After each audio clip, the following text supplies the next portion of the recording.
A Ukrainian F-16 fighter pilot set a record for shooting down enemy missiles during one of Russia's massive attacks on Ukraine. He destroyed 6 Russian cruise missiles in one combat flight, says Colonel Yurii Ihnat, head of the Public Relations Service of the Air Force Command of the Armed Forces of Ukraine. On December 13, 2024, Russians launched almost 200 drones and more than 90 different missiles at Ukraine. During such attacks, cruise missiles are the main target of the F-16. According to Ihnat, the F-16 pilot initially used all 4 air-to-air missiles. Thus, he shot down 4 Russian cruise missiles. However, the pilot noticed another target and decided to use an aircraft cannon. Shooting down cruise missiles with a cannon is very risky because of the high speed of the target and the danger of detonation. But I did what the instructors in the US taught me, and I managed to hit it. As it turned out, 2 missiles flying next to each other were destroyed at the same time, the pilot told Ihnat.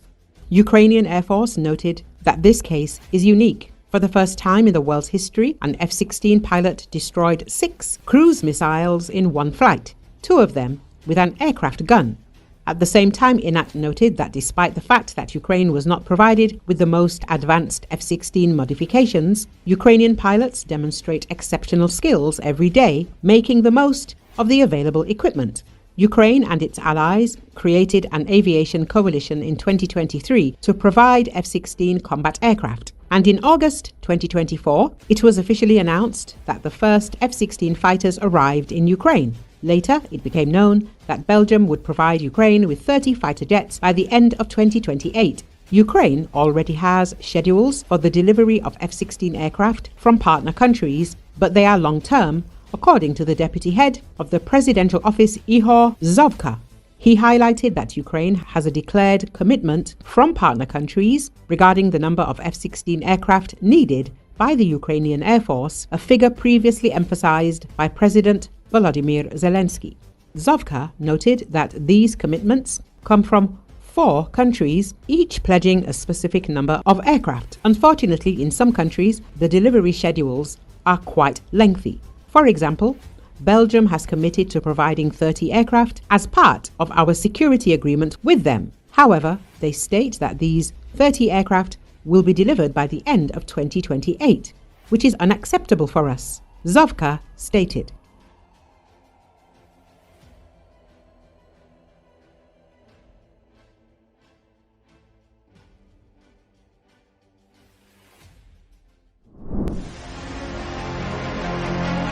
The Russians have a problem with equipment at the front, in particular with self-propelled artillery. This was stated on air by Ukrainian military observer Denis Popovich on Radio NV.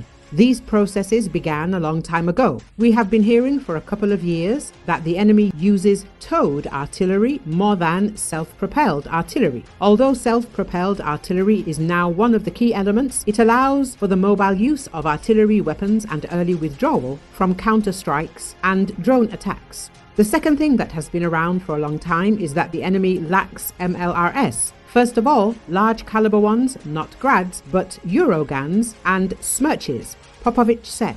In addition, according to The Observer, Russia has long been short of armored vehicles, in particular infantry fighting vehicles. It is not for nothing that the enemy is now using improvised means. Now there is more and more information that private transport is being requisitioned from the local population, and the enemy is trying to attack on these Ziguli Tavria passenger cars. Moreover, before the new year, we saw a video about the enemy attacking on electric scooters. There is even such a thing at the front. There are especially many such cases in the Donetsk region, in particular near Toretsk. Therefore, they are saving armored vehicles, and saving is always evidence of a deficit, Popovich added. Recently, it became known that Russian and Ukrainian forces launched separate but simultaneous attacks on different fronts in the Kursk region. As Forbes analyst David Axe writes, one attack may have been intended to prevent the other, but the results of those attacks will not be visible for several days. Did the Ukrainians know that the Russians were coming? Did the Russians know that the Ukrainians were coming? It is hard to say, and it may take several days before the smoke clears and the motives and results become clear, he writes. The Ukrainians advanced just under 2 miles, but it remains to be seen whether they can consolidate and hold their positions, the analyst noted. At the same time, the Russians launched a massive armoured attack, targeting the northwestern edge of the Kursk salient near the villages of Malaya, Lokhnia, Leonidov and Sverdlikovo. The attack involved troops from the 155th and the 810th Marine Brigades and the 106th Airborne Division, with about 40 vehicles involved, making it the largest since the Ukrainian invasion. At the same time, as Axe notes, the Russians have been predictably attacking the Kursk salient with the same brigades and regiments in the same areas since October. At the same time, the Ukrainian attack struck a section of the front line that had been relatively quiet recently and therefore could have been more unexpected. Some Russian channels have been warning recently about a Ukrainian buildup near Kursk and a possible offensive, says Rob Lee, an analyst at the Foreign Policy Research Institute. But the buildup appears to have been far enough away from the potential offensive that the Russians have not been able to prepare a special defense. In addition, the Ukrainian offensive was led by sapper vehicles and armored trucks, and combat vehicles were used for transportation, disembarking infantrymen and then returning to the main Ukrainian line. This carousel technique, combined with powerful radio interference, could minimize Ukrainian losses from drones, although it would not eliminate them completely, the analyst notes.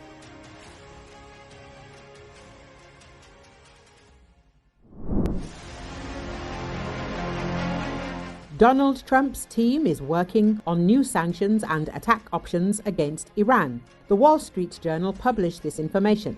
The newspaper states in its news and analysis report that the Islamic Republic of Iran is in a very weak position in 2024, facing a serious economic crisis at home and setbacks in the Middle East. 2025 will be a difficult year for Iran as it faces the new administration of Donald Trump, the report said. From worsening social unrest to its allies' military collapse, Tehran is bracing for what could be a difficult year. It is noted that Iran's economy has already been crippled by a mix of bad management, corruption and existing sanctions. Power shortages have shut down government offices, schools and universities and disrupted production at dozens of manufacturing plants.